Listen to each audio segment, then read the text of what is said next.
Oh, hey there, everybody. We were having such a great conversation last week.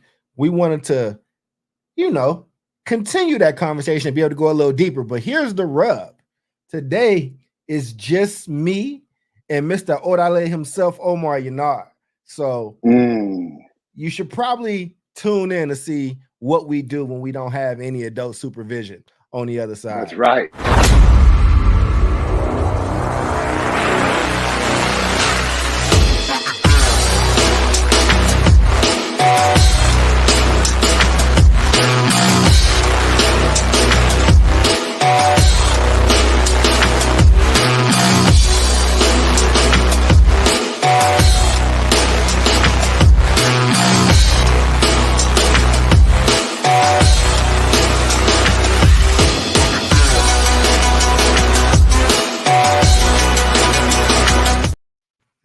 Welcome back to another episode of the South Star Classroom. That's Omar Yanar. I am Charles.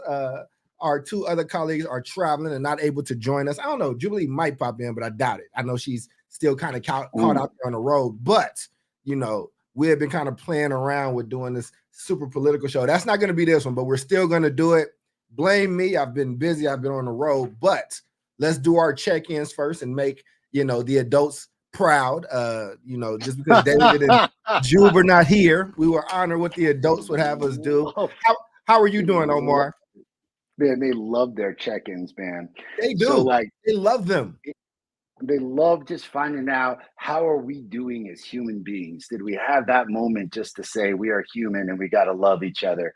I don't know our audience, because we should do check-ins with our audience, like during the comments section, be like, hey man, give us the 411, Alonzo. Like, what's been going on in your neck of the woods, man? I want to hear from our audience. Well, they can do that. Y'all can let us know in the chat. They should let us know in the chat. The winds in El Paso are hysterical. They're blowing trampolines into different people's yards. There's always debris everywhere. It's the windy season in El Paso right now, which tends to get real crazy. And all of that is chronicled on a Instagram site called Fit Fam El Paso, which is pretty badass, and you should check out.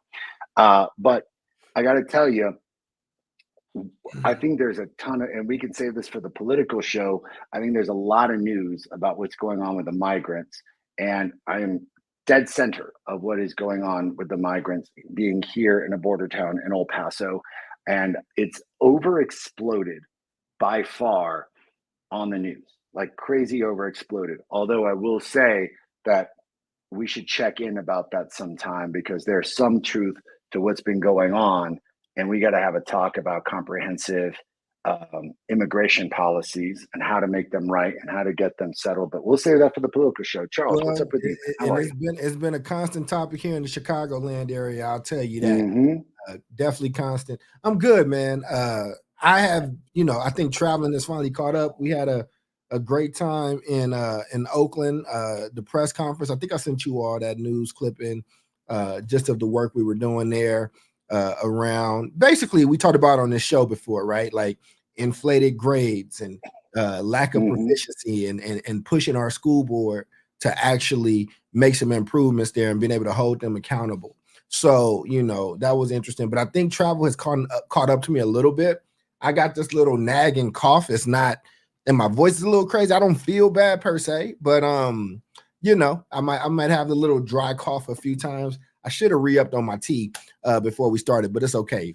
When you're going through one of your soliloquies, I will go right there to my water machine. I was going to say, I can purposely go on a long ass soliloquy / monologue and give you that time that you need to get that good ass tea, man. It's going to be okay. We got to take care of each other. And you told people to check in. So Toya did. She said, hey, family. And yes, we hosted an award show for schools that were actually making sure kids were graduating eligible for college and doing work around proficiency. What's funny is I didn't even realize that it was being taped. And like people were telling me like they were watching the stream. I don't even know where it went. It like happened and it's not on my page. And I can't find it. But it's but I'm glad that people got to tune in and watch it. I don't Miss Savannah, I don't know her, but Savannah Landano, thank you for joining. She said, hey y'all, hey back. So I know her quite well. Oh, okay. And she's a favorite person of mine. That's awesome, man. Well, you know, especially if she does work around this stuff or got strong opinions, man, you know, Miss Savannah may need to join us at some point. And you had a question from Toya since you asked for class participation. So now we have good students that are like doing that. So why don't you answer her while I refill this water?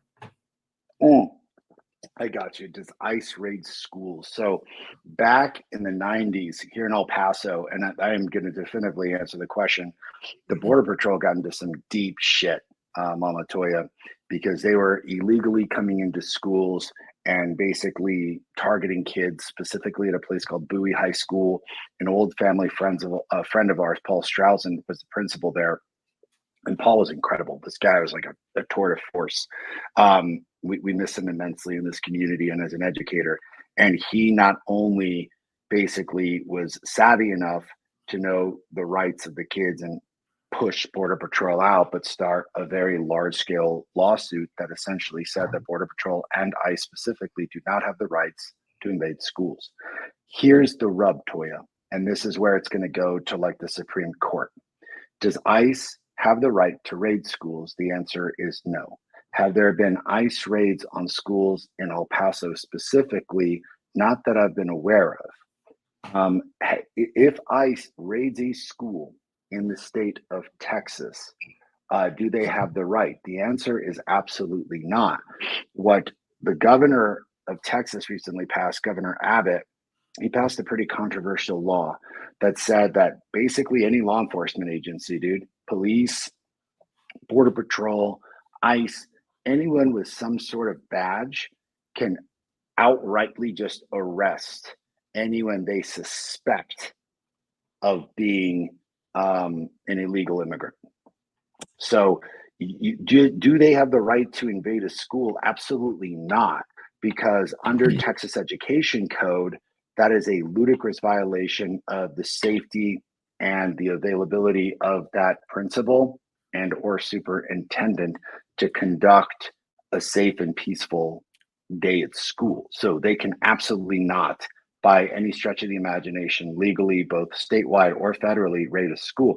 Can they hang out outside that school and wait for kids to get 300 feet away from the school and then do something? They could, if they really wanted to. And what's going on now is that you've got every law enforcement person basically jonesing to start arresting folks simply because the Governor Abbott's really given that availability. Now, here's the deal: that case is straight up going to go to the Supreme Court for sure. Like, there's going to be so many plaintiffs in violation of federal law. But the problem is, I think Abbott is hedging a bet, given the fact that there's a super majority conservative Supreme Court right now, 6-3, and saying, I'm going to do this, and I bet you the Supreme Court like allows me to do this, or at least gives me some credibility on a national scale about what I'm deciding to do about the border crisis, because homeboy's going to be running for the presidency in 4 years. Yeah. He was looking at it. He was looking at running this year. Had Trump not jumped in, it would have been like a race against Abbott and DeSantis. Yeah, when DeSantis got dusted the way he did, I think homie didn't want to take that L like that, the same way DeSantis did, and have it hurt his legacy. Yep. But good answer, man. Thank you for letting me get my tea. So let's hop into a little bit of what we're talking about, right? So, like, you know, this is episode 136, and we're talking about grade inflation and the impact on Black and brown students. So since we had our last episode, I went and did some more research, and I had to talk about this in Oakland, and I'm writing about it and getting interviewed about it and stuff. So it's just pretty relevant. But there are two articles that I found, two studies. One was around Black students and one was around Latino, Latinx, Hispanic students. People get upset when you use certain terms in California, brother. People say Hispanic in California, they say Latinx and all that good stuff. So I want to make sure I'm not offending anybody. No, look, people have their own monikers, and I'm not going to make a whole show about it. But like between Chicano, Hispanic, and Latinx, people decide what they want to be referred to as. So, look, it's all good. We got bigger fish to fry amongst the Latino community.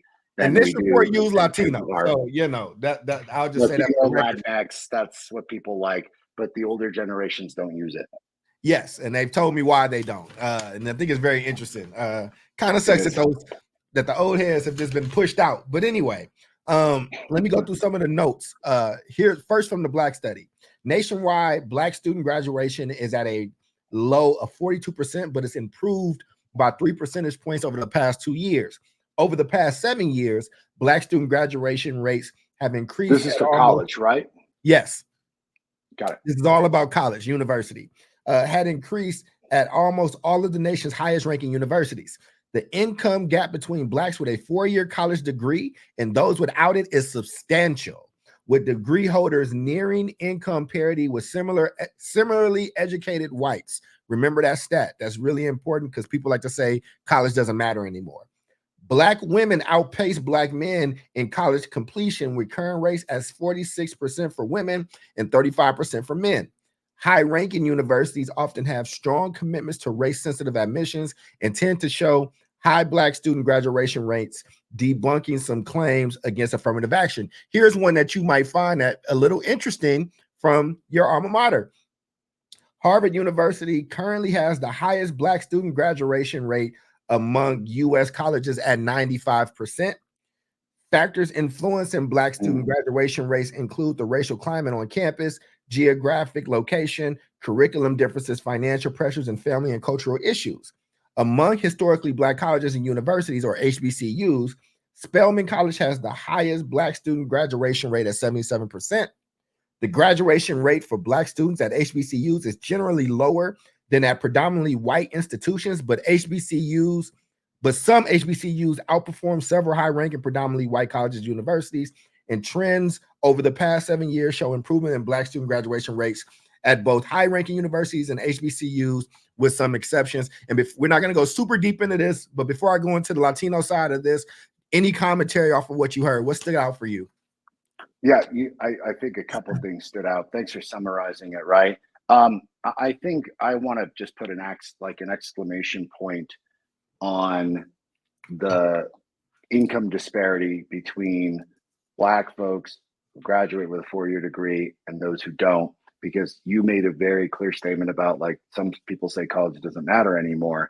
And I got to say, like, that is a statistic that shouldn't be skirted over in terms of what is it and what kind of job availability is happening with the Black community once they get out of college that may not be happening with folks that are not getting into. One thing I will make point of is that while Harvard boasts a 95% graduation rate for Blacks, for African Americans, we got to think, brother, we got to think statistically in self-selection, right? Yeah. So does this have anything to do with how great Harvard is? I sincerely doubt it. It has everything to do with those kids. Kids that get into Harvard are more likely than not going to graduate from Harvard, because think about what it took for them to get in there to begin with, right? It is not an easy thing to get into these universities. Right. It is not, particularly your highly competitive ones.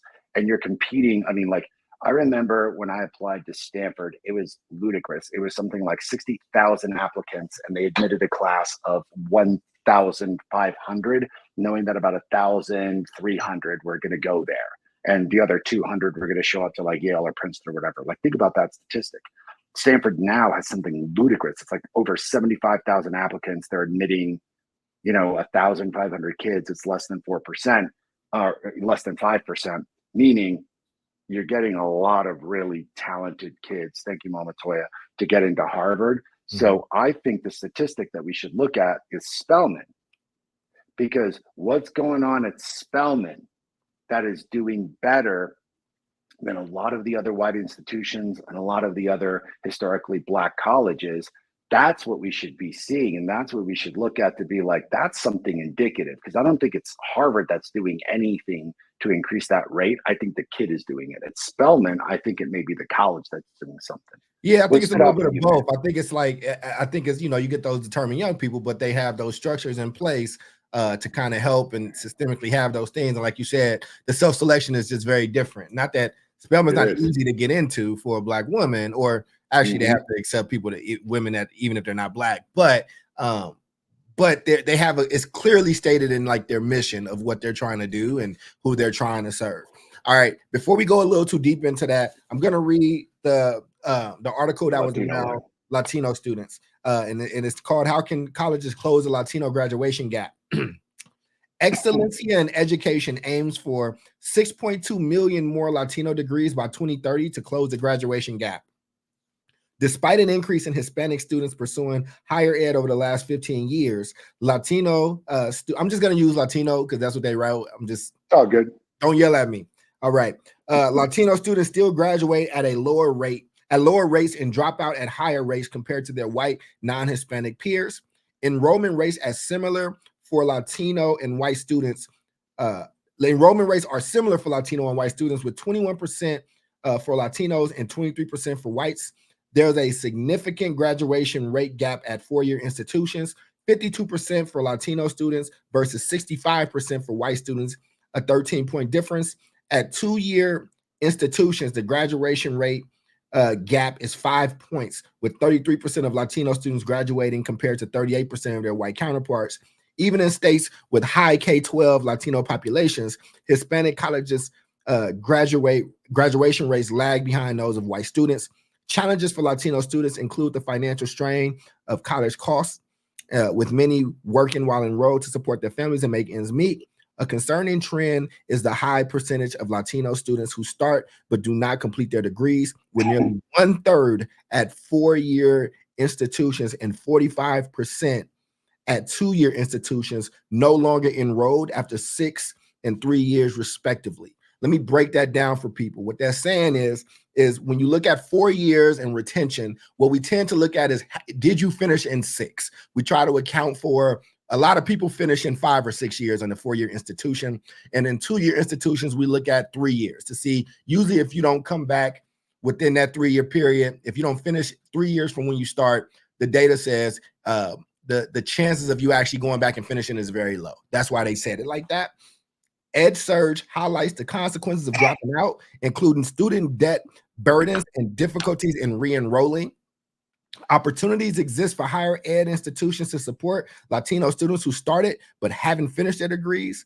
Excellencia in Education encourages institutions to adapt to the needs of post-traditional Latino students, avoiding the non-traditional label, which can be seen as negative. And institutions earning the seal of Excellencia are recognized for supporting Latino students by adapting campus cultures and offering comprehensive supports, including covering basic needs like healthcare and housing. Before I go, anything stick out for you there? Yeah, a ton. Shout out to Excellencia in Education for doing some pretty solid research. Shout out to, dude, there's some solid places that are always on my periphery when we're sending students to specific colleges. And I'm like, you should look at these colleges because the support systems, in my opinion, are pretty great. And I got to tell you, like, it's being really substantiated by seeing this list. So you've got like University of Texas at San Antonio, University of Texas at Arlington, Metro State University, Denver, where my compadre Julio graduated, my comadre graduated from UC Merced, that have done a lot of work with that student base on University of Arizona. But I got to tell you, I'm really excited to see both the El Paso Community College and the University of Texas at El Paso as part of that list. So already, like, absolutely badass. And you're seeing a lot of support at your California and your Texas colleges.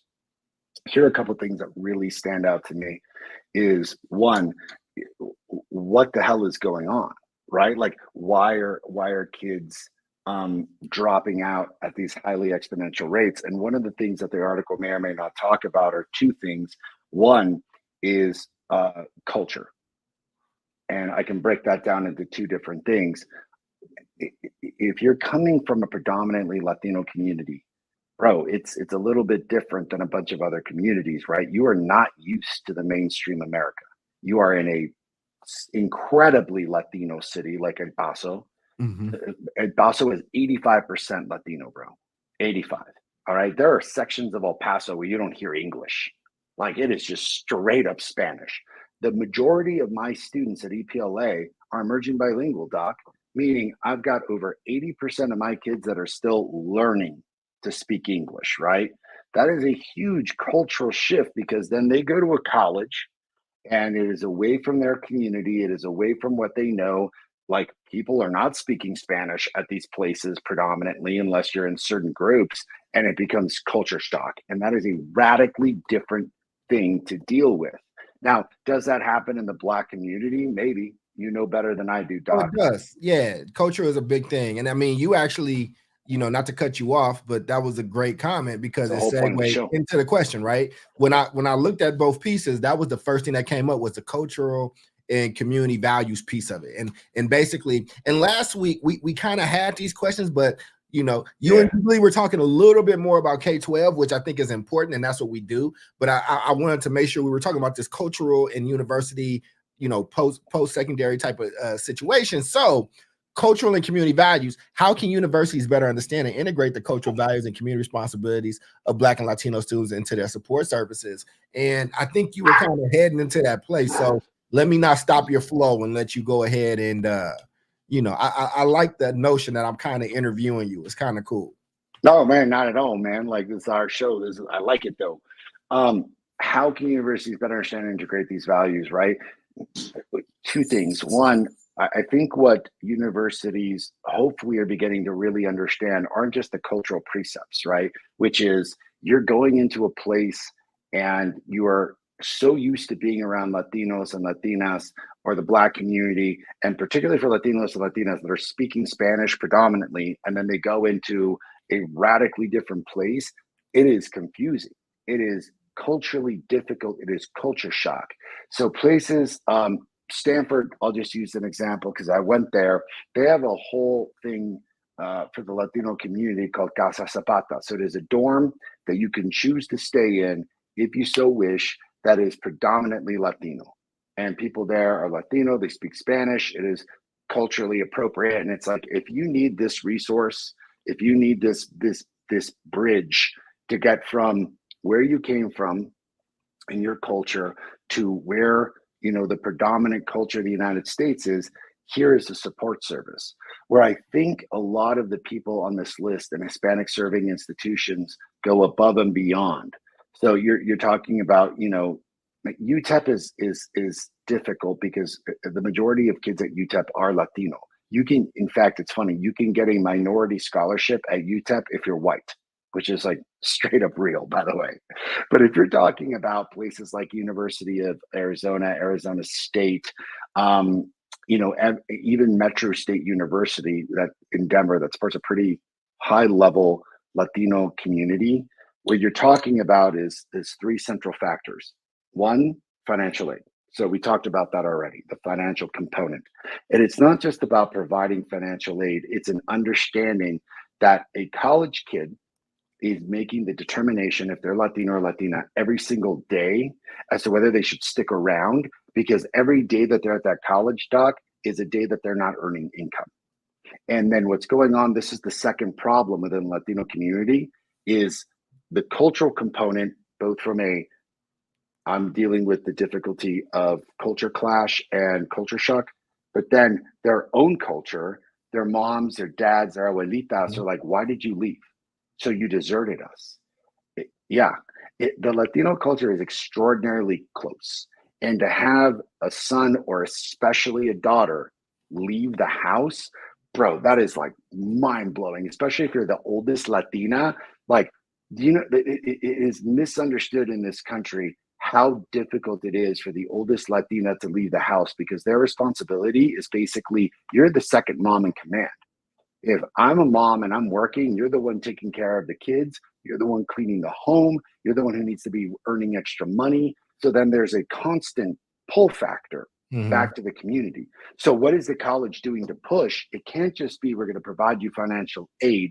It's got to be in like, oh, we understand that these are the pressures. So how do we work with you and your academic plan in a more one-on-one fashion so that you have a more concrete understanding of why these courses matter, what your earning potential will be, and then how to navigate the conversations at home so that you can stick around longer. Bro, those conversations are happening at some of these colleges, and it's grossly misunderstood, man.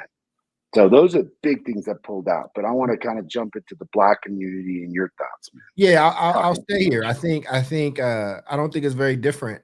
and you're going to learn a lot about me as I answer this in between little dry chest calls. But I think that, you know, I like the question around it because, one, I think going to college, especially if you're the first person in your family to go to college like I was, it's going to be a culture shock regardless. Whether you're going to a PWI or if you're going to an HBCU. And let me tell you the experience around that, right? Like, you know, I went to a local state college, and college culture in and of itself was a culture shock. I remember when I was in high school, the day before school, you laid out your outfit on the bed, like you like, oh, like I'm gonna like step into this. And then when you get onto a college campus, you see the dude that's getting a lot of attention from girls is wearing like some shorts and flip-flops and talking Shakespeare or, you know, quoting something from Malcolm X. And it's like, oh, that's what works here, right? So I think culturally, the other thing that I've heard too, I think that sometimes we underestimate, it's like, oh, well, if we're sending this black child to a HBCU, they're going to be fine culturally.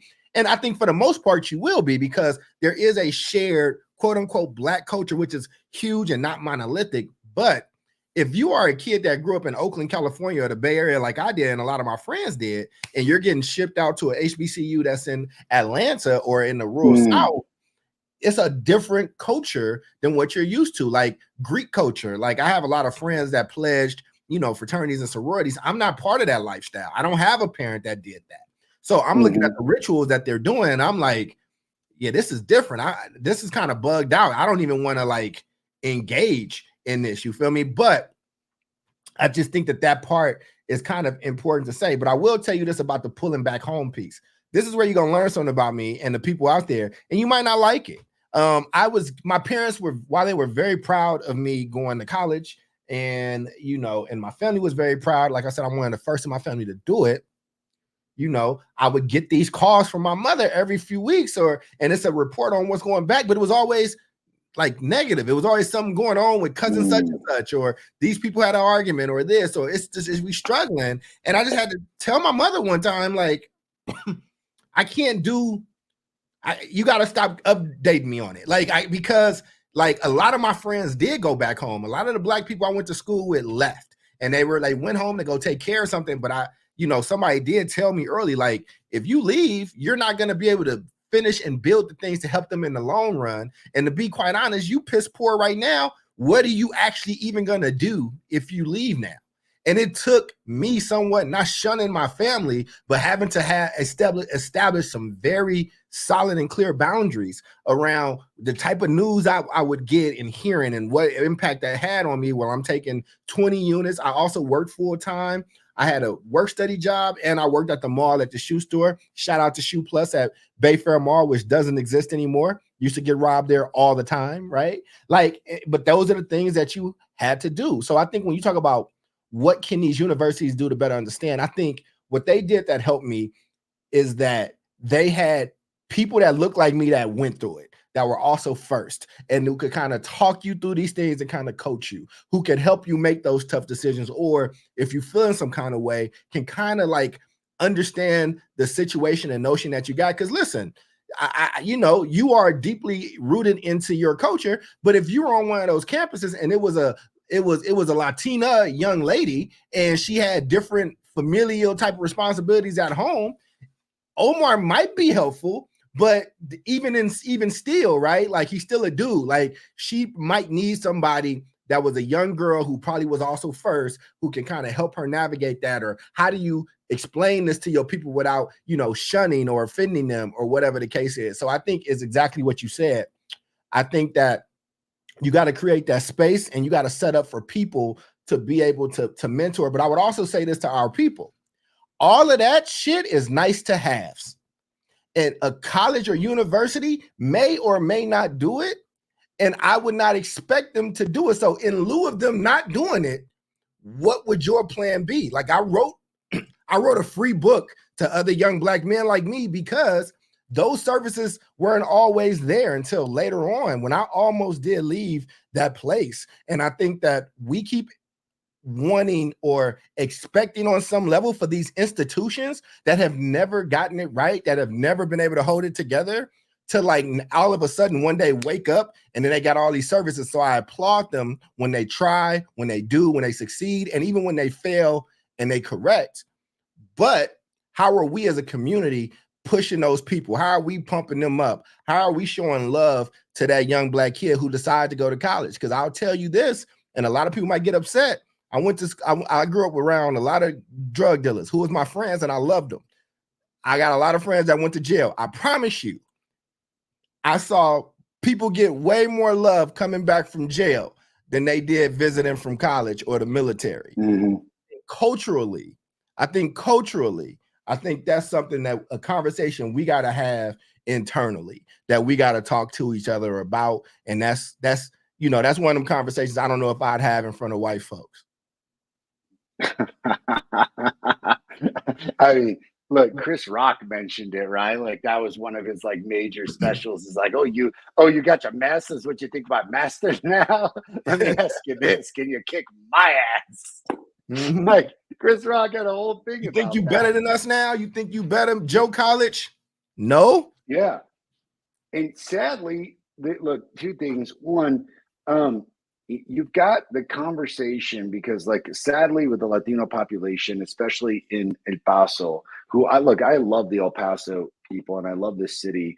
But my mom has always described El Paso and Latinos as like crabs in a barrel, meaning like one tries to get up, and we've had this conversation 1,000 times on the show, and another one pulls them down. And it's like, yeah, you get all this love for being like, you stayed home, you looked after your family, but you decided to go get an education, and the inordinate amount of pressure that happens to those kids that leave is incredible. They're getting guilted by their parents on a weekly basis. They're getting guilted by their grandparents. They're getting guilted by brothers and sisters who didn't go to college. And it's ultimately like, sometimes it's like, hey, we're proud of you. But a lot of times it's like, yeah, I'm the one sitting here taking care of mom while you get to hang out at fraternity parties and like go do all this stuff. So they don't see the long-term value, unfortunately, in doing this. And worse, it becomes like you're chastised because you left the community. Like, how dare you leave the community?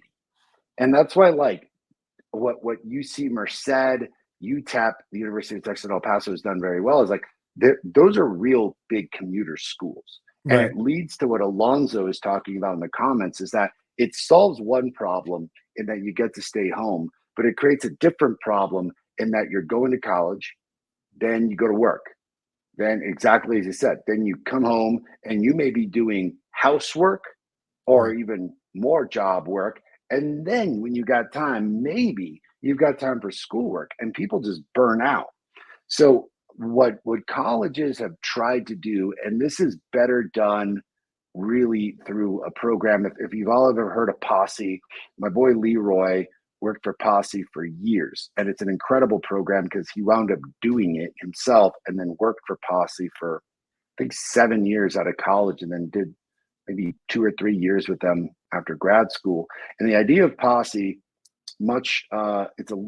there's some similarities to Upward Bound, is that it's a program that high school kids do outside of school to get first different resources. So different classes, different resources, all the expectation that they're going to go to college. And then what happens, which is pretty badass, is then they send 5 or 6 or a group of kids from that specific cohort to the exact same college. So when Leroy went to Vanderbilt, he went with 4 other people that he could count on, that he could trust, that he had a community with. Dude, that he could, like, can I just tell you, Mr. Clairvoyant, that you keep answering questions that lead into the next question. So I'm gonna let I'm gonna let you cook, but completing degrees with a significant number of Black and Latino students starting but not completing their degrees, what targeted interventions can keep these kids re-engage them, make sure they get across the finish line? Continue, Mr. Yanar. Question jumper. I appreciate that. I'm jumping all over the place. I'm glad we are, man. I'm glad we are, because time keeps on ticking on the show. So that's 2 things. Really, one is like Posse sends these group of kids to the same college. I think that's a brilliant idea. Like, one of the things that I'd love to see as we kind of grow EPLA and get more kids jumping into different colleges, whether they be in Texas or the United States, is that we're sending cohorts of kids to the exact same college, right?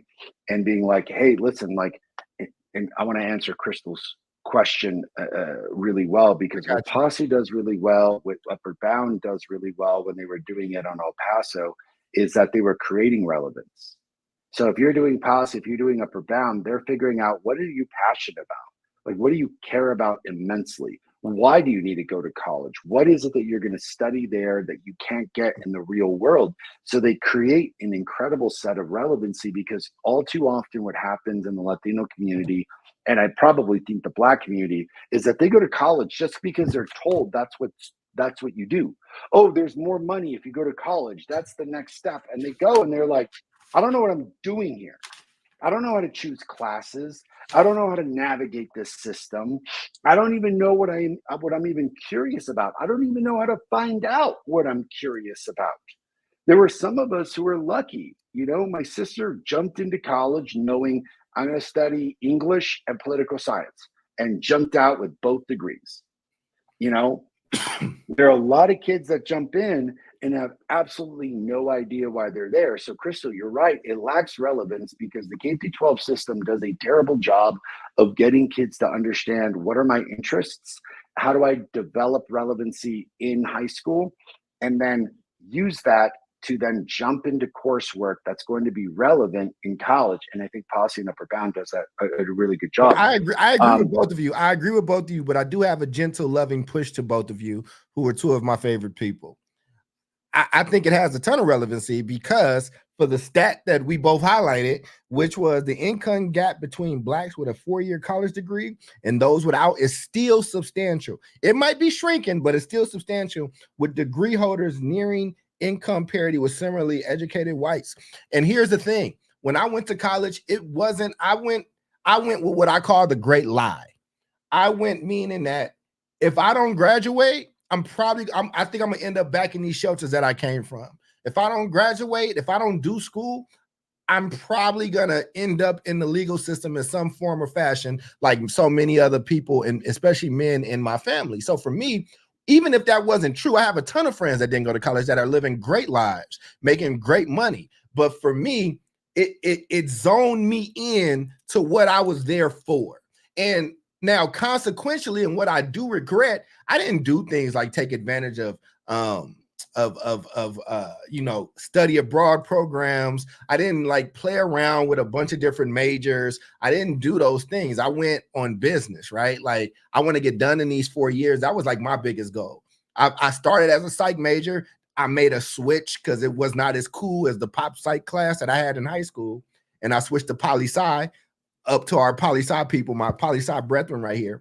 But for me, it was like, yo, I got these remedial courses. I'm going to go in the summer. I'm finishing in 4 years. And then after that, I'm going to go find a job and make money. Now, people can have a different conversation. I think that you are a great person. And I know Chris is a great, like, y'all are great people. And I think that there is a benefit and a privilege, and we got to stop saying privilege like it's a bad word. It's not a bad word. If you're going to college, you are in a privileged position. There's levels. You might not be the most privileged person there, but you get to go and think. You get to go and learn and figure out who you are. You get to like have these experiences.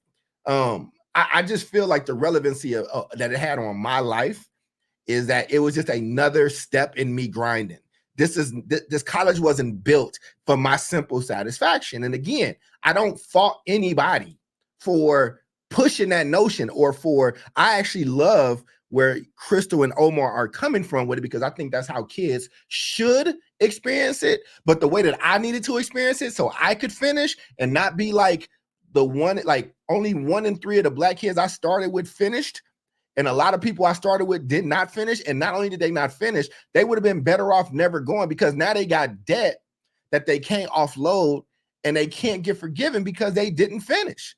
Like they didn't, you got all this stuff and you have nothing to show for it, right? So like, yeah, I remember that struggle, and I'm going to negotiate when I'm in a contract dispute. I'm going to, I know that I'm upwardly mobile. And I think teaching young people that, to know their worth and to know how to position yourself to be what we call upwardly mobile. And I'm talking about this from a strictly financial place, But here's the thing. Your boy grew up homeless. Like, I went to 11 schools. Like, I slept on people's couches. Like, I have cousins, I used to wear their clothes. You know what I'm saying? Like, I remember being in church, coming around, and I got the clothes out of like my parents got the clothes out of like the little donation bin. And one of the kids was like, he got my sweater on. Like, I remember that shit. So like, college for me was not this existential place. It was a means to an end, and I had a job to do. And you know, I don't make a gang of money now, but I'm definitely in a different position than my parents were. So I'm not saying that to be right or wrong, liked or unliked, but I think that when we have these conversations, I want to steep it in the reality that I know, and only that of which that I can actually speak to. You know what I'm saying? But that's why I love when you tell your stories of Harvard and you tell your stories of Stanford and you talk about the essence of higher learning. You know what I'm saying? Because there is a better way to do it, and I'd prefer young people to do it the way that I think you and Crystal would advocate for, versus the level of fear and doing it out of self-preservation that I did it through. Look, I give a ton to self-preservation and fear. Look, I mean, part of why I went to the institutions that I went to was predominantly because of that, bro. Like, we had a huge scare when I was 12 and Sarai was 16. I need you to stretch. I'm gonna put you on the screen, full screen. You got this. I'll be back. I'll stretch it out. You're gonna get that tea? You're gonna get that tea? I got yes, you. I got plenty of things to say. And part of that was fear-based, because it was ultimately like, holy shit, dude, we only have ourselves that we can count on. Like, mom and dad have done an excellent job, but the bottom could fall out at any moment. And we better do the very best job of taking this opportunity that mom and dad gave. And we better go to the very best colleges. We better get out and like not only make enough money for ourselves, but to help the family. And that was very Lebanese Latino of us to do so. And like, look, to stretch this out, Sarai did a pretty damn good job. That's my sister, Stanford grad, Stanford law grad. I decided to take it a bit further and be a ludicrous underachiever and go to a couple places on the West and the East Coast. But it was under this premonition of both relevance, kind of justifying what Crystal was saying, because it wasn't just relevant that we were there knowing that it was going to increase our availability for jobs, our price, or not price index, but ultimately like our earning potential, right?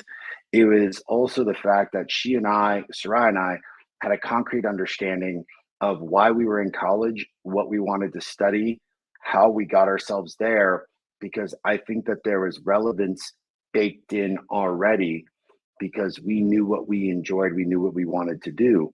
And yes, I was a fellow political science major. I loved it, political philosophy, and everyone's like, why the hell would you ever major in political philosophy?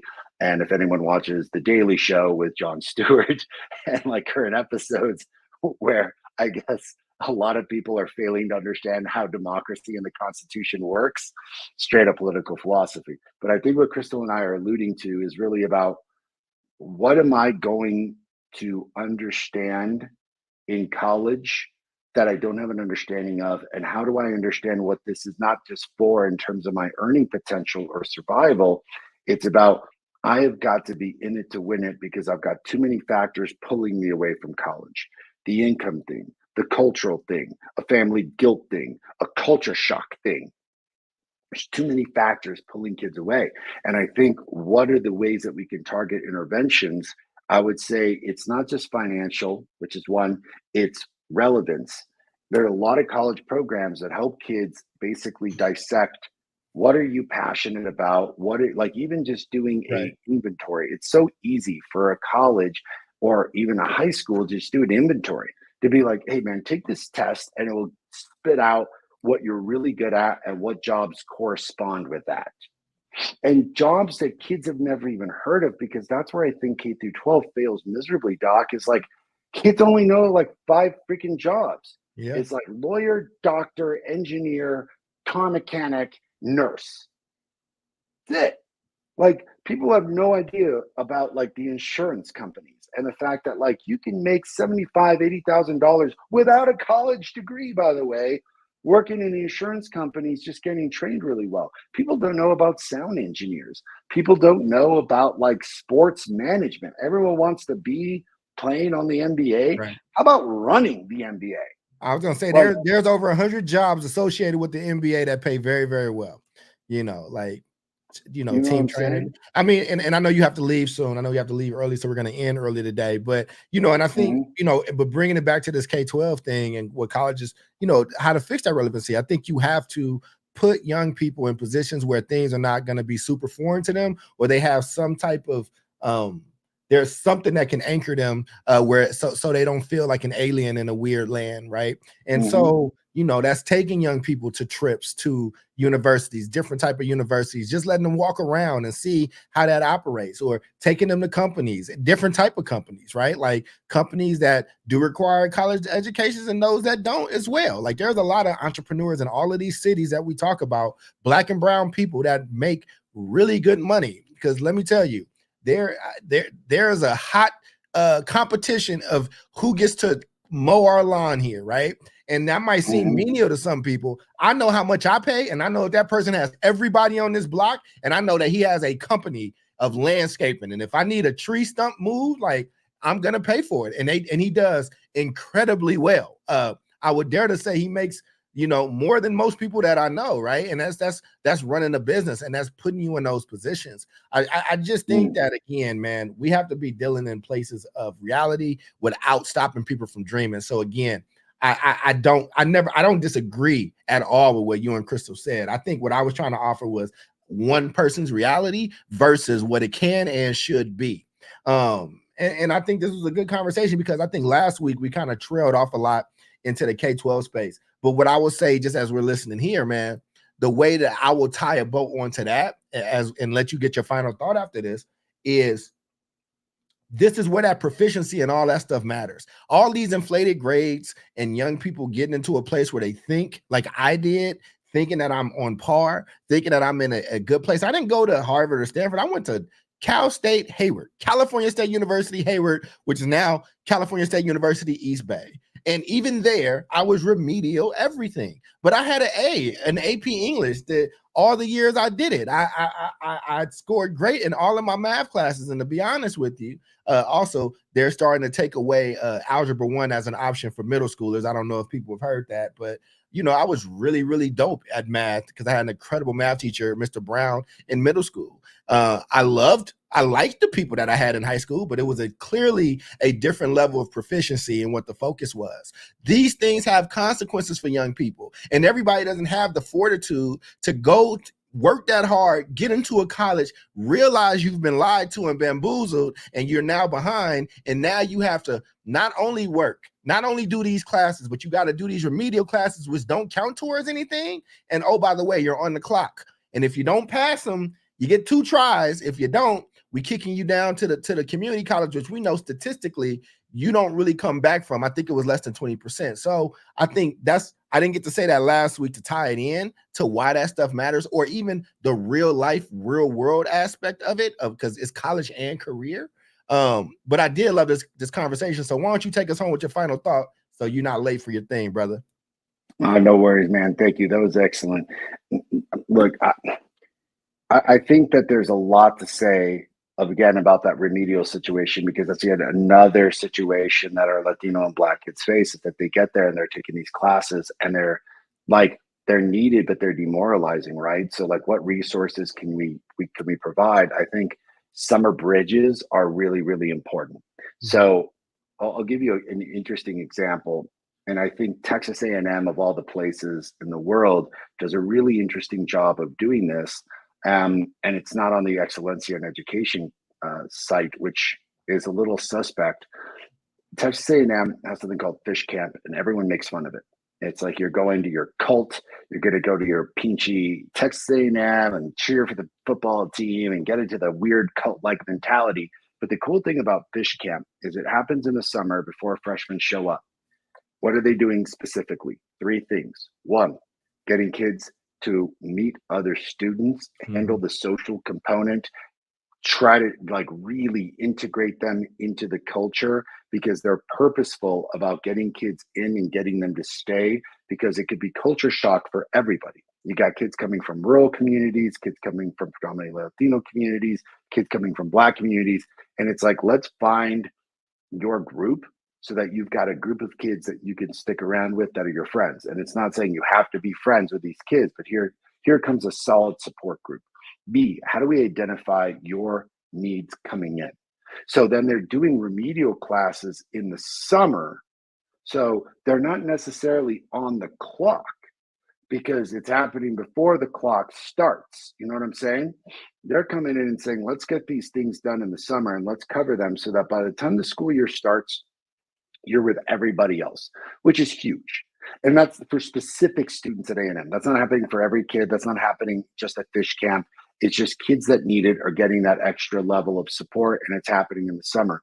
But ultimately, like what we're looking at here is that in order to really deal with this situation, there has to be an understanding from these folks in college of what are the circumstances that Doc and these Latino kids are dealing with, because a lot of them have never dealt with these situations before. So when you're saying, how do we support these kids, you should talk to these kids and then find these kids, graduate them from college and have them run your program, because they're going to be the very ones that have a deep understanding of what's going on culturally, societally, psychologically, what these kids need in order to survive, in order to thrive, because we want to see these kids flourish. But if they have a lack of understanding of how to make this work, it's going to take an inordinate amount of time and effort from people in college to provide special support services that aren't just about counseling. It's about college counseling. It's about how do you even choose classes? So I find it funny that UTEP is on this list, and I love the University of Texas at El Paso, but talk about a place that doesn't give a shit about helping you navigate their systems, bro. They don't sit down with you and tell you how to work the system, how to choose courses, how to identify what you're interested in. You're on mute, brother. I said, yeah, you got to find that person in there. You got to find that insider. And I don't want you to run through your red light because you got to get up out of here. But I put this, I have my book club. I'm not making them read this, but this is the poli-sci nerd in me. That's for pleasure next to the book I'm reading, which is Erasure. It's the book on the movie. It's out. It got a whole bunch of Oscars and all that stuff. But yeah, game theory, because I'm a poli-sci nerd. I will say this. Here's my final thought, and we can end on this unless you have something else to say, but I know you got to run. Here's my radical idea. I think I want to have a place where we pay teachers the way we pay brain surgeons. And in doing that, I want those teachers to have to get malpractice insurance, because if I am failed, if I get that misdiagnosis the way that you might, and I served on a hospital board where malpractice is a real thing. Hospitals get sued a hell of a lot. I think that if you got that, if you took the money component out of education in that way, I think that you could then actually hold those institutions to account and hold them accountable to the students that they're teaching, not just if they're showing up and whatever, but if those young people are proficient in doing it. And if they are proficient, and if you are passing them with an A, telling them that they're proficient and they are not, I think that they should be able to come back and say, check this out. This is what I see. No, right? I think because the reason why I think teachers don't get held accountable, or it's always controversial, is because we know we don't pay teachers a lot. Teachers are not respected in the profession. We have deprofessionalized that role to a place where teachers are devalued, and it sucks. You know what I'm saying? So people feel bad about talking. They feel like you're punching down if you talk about accountability in schools and in education. But that's my radical idea. All these teachers about to be making $450,000, baby. They about to be making them bucks. And if you put that I know Algebra 1, then damn it, I better know Algebra 1. If you're giving me an A or not, then you need to be holding me back and giving me the piece. I'm Charles. Say whatever you need to say, and then yes, you got anything to say? Bye. All right. The kids were able to play. We will still do our nerd out show with me and Yanar, our political show, where we'll talk about game theory. Talk about beautiful mind. Y'all take care of each other. Take care of yourselves. And we will see you next time. Same bat time, same bat station. Peace out. There you go. Wait. Hold on. I got to push the button. We're not out yet.